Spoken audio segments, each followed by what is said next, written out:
Con la llegada de Victoriano Huerta a la presidencia de México en 1913, el país tuvo grandes retrocesos en la libertad de expresión, la democracia y en el ámbito legislativo.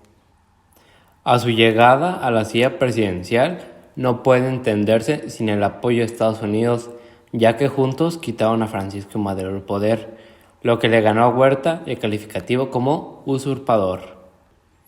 En los escasos 18 meses que duró su mandato, Huerta instaló un proyecto dictatorial, el cual decía que él controla todo. Él es el presidente, él controla las cámaras del Congreso, fundamentalmente en el poder legislativo es implacable, que es el sector que más lo critica. El 18 de febrero de 1913, Félix Díaz y Victoriano Huerta firmaron un documento para desconocer el gobierno de Francisco I. Madero. Dicho acuerdo le cedió la presidencia provisional del país a Victoriano Huerta, para que luego Félix pudiera estar en las futuras elecciones. No obstante, Victoriano Huerta no hizo lo que había prometido con Félix Díaz y mandó asesinar a todos sus opositores. A pesar que fue el gobierno estadounidense el que ayudó a Victoriano Huerta a rebelarse contra el gobierno de Madero, en sus últimos años todo esto cambió. El Plan de Guadalupe fue un documento que pretendía eliminar cualquier pretensión de legitimidad del gobierno de Victoriano Huerta que pudo haber tenido, y anunciaba la convocatoria de elecciones una vez que la paz se hubiera restablecido. Este plan fue firmado en la Hacienda de Guadalupe, en el estado de Coahuila, el 26 de marzo de 1913, por Venustiano Carranza, quien repudia el gobierno golpista de Victoriano Huerta, acusándolo de traición contra Francisco I. Madero. En este se desconocían los tres poderes federales y los poderes locales que no aceptan el plan. Los sublevados nombraron a Venustiano Carranza comandante en el gobierno del primer ejército, que se denominará como constitucionalista. El ejército constitucionalista fue uno de los múltiples ejércitos mexicanos que surgieron durante la Revolución Mexicana. Este ejército fue liderado por Venustiano Carranza. El 19 de febrero de 1913, Carranza promulgó un decreto para que todos los movimientos de insurrección fueran organizados y unificados con un mismo ejército, lo que dio orden formalmente al ejército revolucionario, considerado como el primer ejército constitucionalista en México. Un mes después, este decreto sería respaldado con la promulgación del Plan de Guadalupe, efectuado el 26 de marzo de 1913. Para la organización del ejército constitucionalista, Venustiano Carranza emitió ciertos nombramientos y órdenes acordes para la integración del ejército, realizado el 4 de julio de 1913 en el cuartel general de Monclova, en el que se decretó la creación de 7 cuerpos de ejército, en los cuales se conformaban por las regiones del país, que era conocido por el centro, el norte, el noreste, el occidente, el oriente, el sur y el sureste.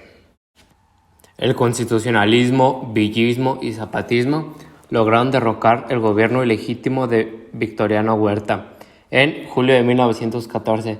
Sin embargo, cuando ocurrió esta victoria, las diferencias entre Villa y Carranza habían llevado a la ruptura entre ambos ejércitos. El primer intento para evitar el enfrentamiento entre las corrientes revolucionarias era convocando una convención en la Ciudad de México, a la cual Villa no aceptó, y se acordó celebrar una convención revolucionaria en una ciudad neutra, la cual era Aguascalientes. En ella debían estar presentes todas las corrientes y su objetivo sería sobre discutir y aprobar el programa de gobierno revolucionario.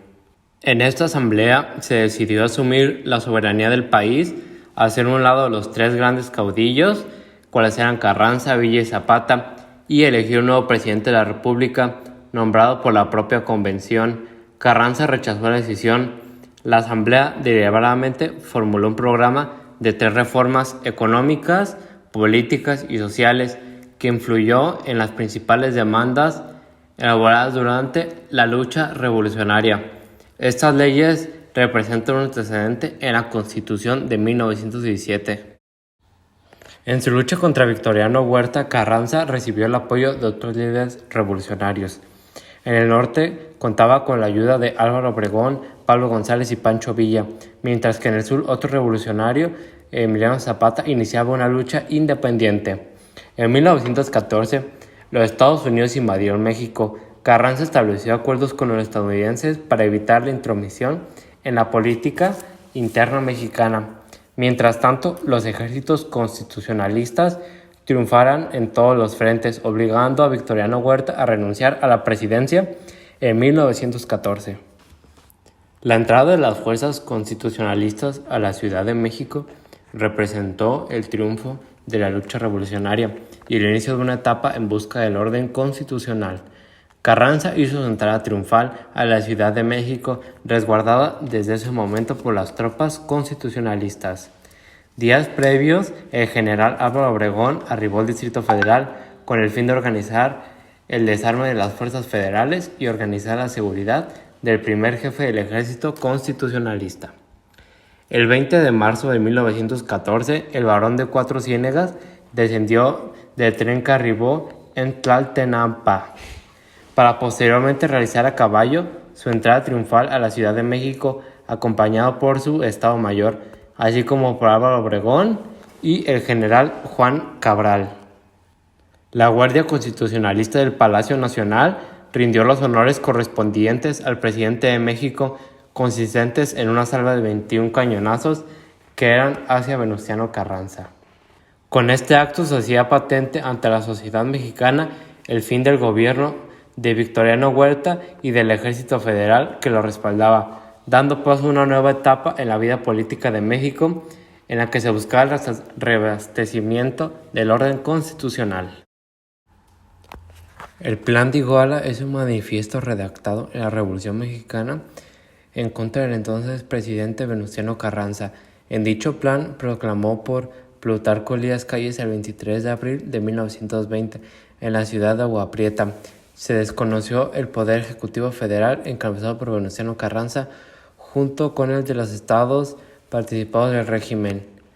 Fue secundado por otros gobiernos y generales de la antigua División del Noreste para dar cimiento a un nuevo movimiento conocido como Rebelión de Agua Prieta, que se expandiría exitosamente.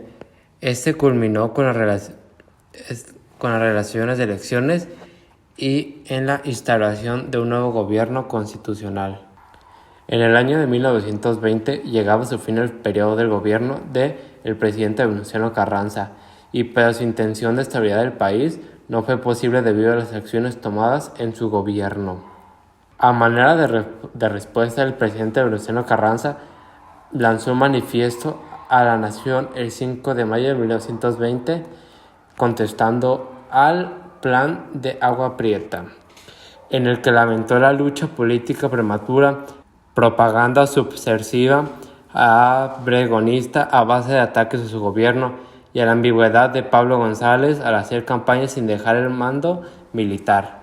Cuando comenzó la organización para abandonar los trenes, el enemigo atacó otra vez. En esta ocasión las fuerzas carlistas no tuvieron el ímpetu del ataque y el resultado fue la derrota total. Por lo anterior, Venustiano Carranza escapó en un pequeño grupo de militares y civiles y continuó la marcha. Venustiano Carranza llegó un pequeño grupo de leales a Tlaxcaloco entre las 3 y las 4 de la tarde, pero a la noche del 21 de mayo de 1920, aproximadamente a las 4:30 de la mañana, un grupo de hombres armados encabezado por Rodolfo Herrera dispararon sobre la choza donde descansaba y así murió.